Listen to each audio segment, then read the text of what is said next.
pure air and sunlight. In no case should sick persons be deprived of a full supply of fresh air in pleasant weather. Their rooms may not always be so constructed as to allow the windows or doors to be opened without the draught coming directly upon them, thus exposing them to the taking of cold. In such cases, windows and doors should be opened in an adjoining room, thus letting fresh air enter the room occupied by the sick. Fresh air will prove far more beneficial to sick persons than medicine, and is far more essential to them than their food. They will do better and will recover sooner when deprived of food than when deprived of fresh air.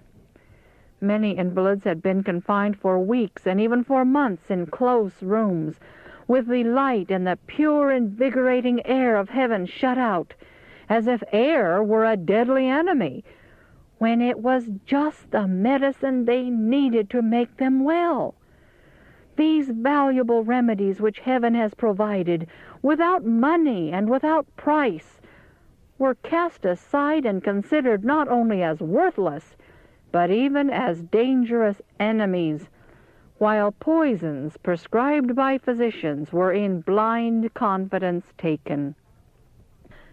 Thousands have died for want of pure water and pure air who might have lived.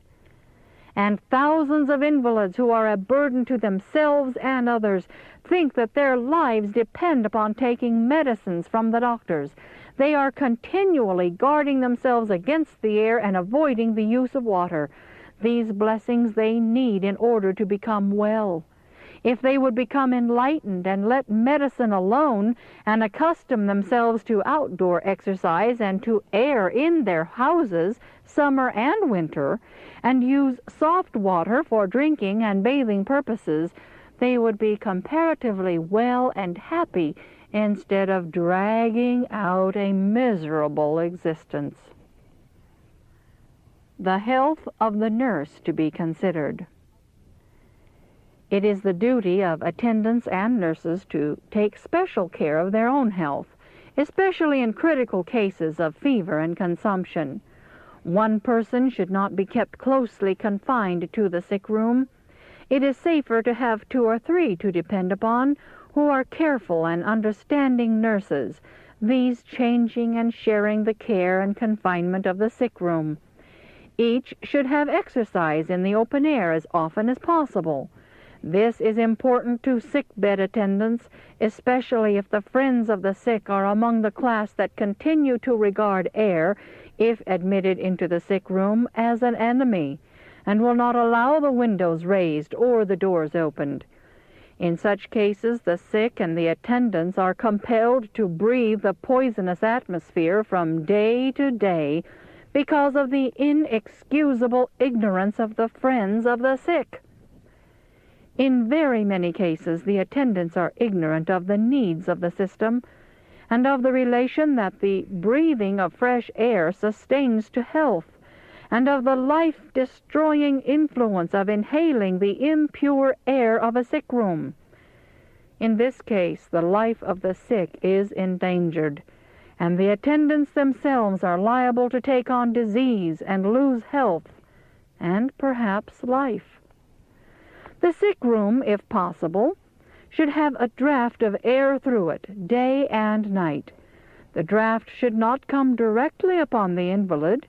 While burning fevers are raging, there is but little danger of taking cold, but special care is needful when the crisis comes and the fever is passing away. Then constant watching may be necessary to keep vitality in the system.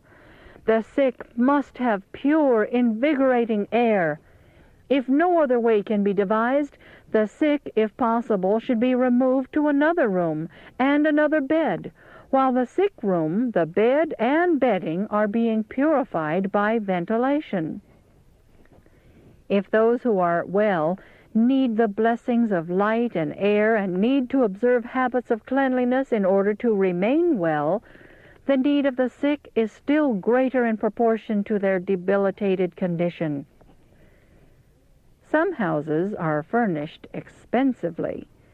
more to gratify pride and to receive visitors than for the comfort, convenience, and health of the family. The best rooms are kept dark. The light and air are shut out, lest the light of heaven should injure the rich furniture, fade the carpets, or tarnish the picture frames. When visitors are seated in these rooms, they are in danger of taking cold because of the cellar-like atmosphere pervading them. Parlor chambers and bedrooms are kept closed in the same manner and for the same reasons. And whoever occupies these beds which have not been freely exposed to light and air does so at the expense of health and often of life itself. Rooms that are not exposed to light and air become damp. Beds and bedding gather dampness, and the atmosphere in these rooms is poisonous because it has not been purified by light and air. Sleeping rooms especially should be well ventilated, and the atmosphere made healthy by light and air. Blinds should be left open several hours each day, and the curtains put aside, and the rooms thoroughly aired.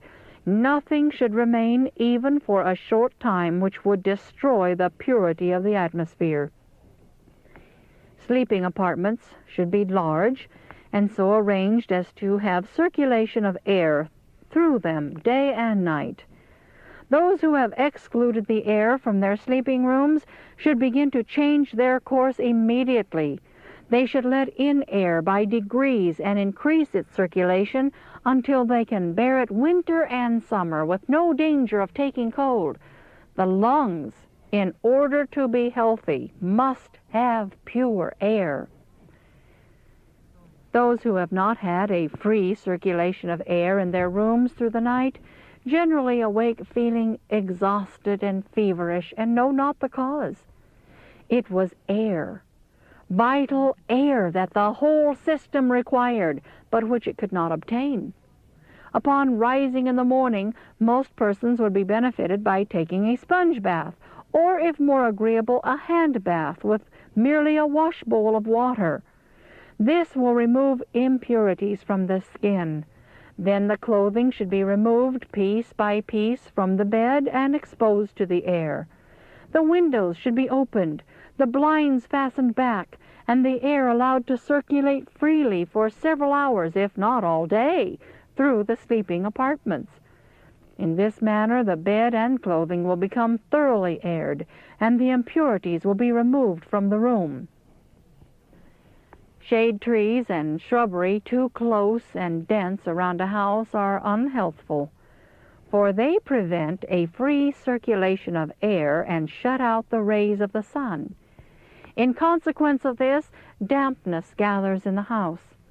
Especially in wet seasons, the sleeping rooms become damp, and those who occupy them are troubled with rheumatism, neuralgia, and lung complaints which generally end in consumption. Numerous shade trees cast off many leaves, which, if not immediately removed, decay and poison the atmosphere. A yard beautified with trees and shrubbery at a proper distance from the house has a happy, cheerful influence upon the family, and if well taken care of, will prove no injury to health.